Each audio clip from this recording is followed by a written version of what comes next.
Shetani hawezi kupenda wewe. Shetani alikuja kujaribu na neno la Mungu liliingia ndani ya Yesu. Kosa nyingine, anakuja kwako anakuambia ikiwa wewe ni mwana wa Mungu, anakutupia mshale wako wa moto kwanza shwa. Uchumi unateteleka. Alafu anakuambia ikiwa wewe ni mwana wa Mungu, rekebisha huo uchumi. Na ukiendelea kulia zaidi anakupiga mshale mwingine. Ikiwa wewe ni mwana wa Mungu, ndio umetoka kuokoka hapo.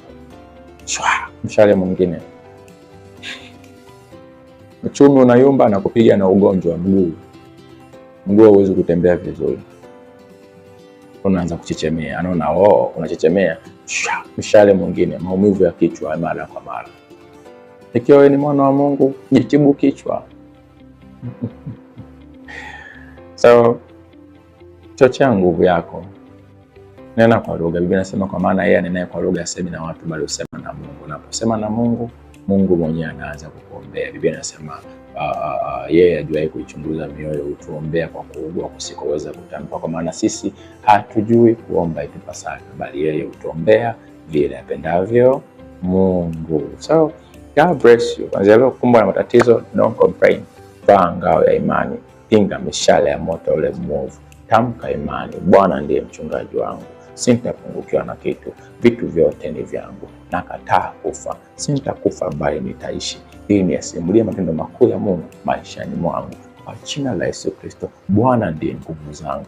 Nimwogope nani? Sheke paseteke konshakapa. Hakuna silaha itakayowekwa dhidi yangu kufanikiwa, wala hakuna ulimi wa unafiki, wa hila, ufisadi, umbea, uchonganishi utakaofanya kazi juu yangu. Kwa nini? Kwa maana watakusanyana kwa njia moja, watatawanyika kwa njia saba kwa jina la Yesu Kristo. Ninatamka wakatawanyike kwa njia saba kwa jina la Yesu Kristo. Shakapa kama sheke. Ndivyo unapokea ushindi, unapokea baraka, unapokea neema, unapokea furaha. Nakataa huzuni, napokea furaha. Nakataa kufa, napokea afya. Unakataa kila jambo baya unaloliona kwenye maisha yako, unalikataa. Nakataa aibu, napokea utukufu kwa jina la Yesu Kristo. Nakataa nuksi, napokea miujiza kwenye maisha yangu. So when you say those words, usifikiri Mungu anakaa tu mbinguni na anasema okay, that's nice talk. Hapana. Timotheo na kwanza 4:15 anasema uyatafakari hayo, ukae katika hayo ili kuendelea kwako kuwa dhahiri kwa watu wote. Kwa unavyotamka maneno ya imani, wale malaika wako wa huduma wanakwenda kulitendea kazi. Unamlazimisha Roho Mtakatifu aende kushughulika na vitu unavyovitamka. Mimi ni tajiri, mimi ni mwenye nguvu, mimi ni mwenye haki, mimi ni mwenye baraka, mimi ni nuru ya ulimwengu, mimi ni chumvi ya dunia, mimi ni taa ya Mungu hapa duniani, mimi ni miguu ya Mungu hapa duniani, mimi ni macho ya Mungu hapa duniani, mimi ni sauti ya Mungu hapa duniani. Nikisema mimi ni Mungu amesema, nikitembea mimi ni Mungu ametembea, nikitamka mimi ni Mungu ametamka, nikihukumu mimi ni Mungu amehukumu. Hakuna silaha itakayowekwa dhidi yangu ikafanikiwa kwa jina la Yesu Kristo. Ninayaweza mambo yote katika Kristo anitiaye nguvu. That's my confessions in the name of the Lord Jesus Christ. So unavyosema hivyo, rakapashekepa, Mungu anabariki, anakukuza.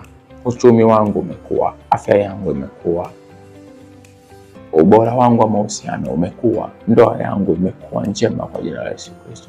Nakataa kurogwa, nakataa maradhi, nakataa ajali, nakataa umaskini kwa jina la Yesu Kristo. Kwa unavyotamka hivyo, inapush kwa wewe kuwa na baraka zaidi. God bless you. Kuokoka sio mwisho wa majaribu, lakini ukiokoka majaribu hayana mlango wa kuingia, yatakuja kukujaribu. Yakija kukujaribu, shika twaha ngao ya imani kwa jina la Yesu Kristo. Pinga mishale ya moto ule mwovu.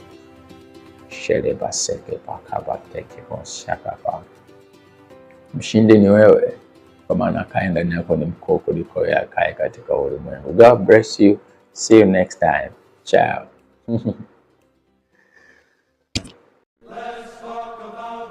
With Pastor Mukembe.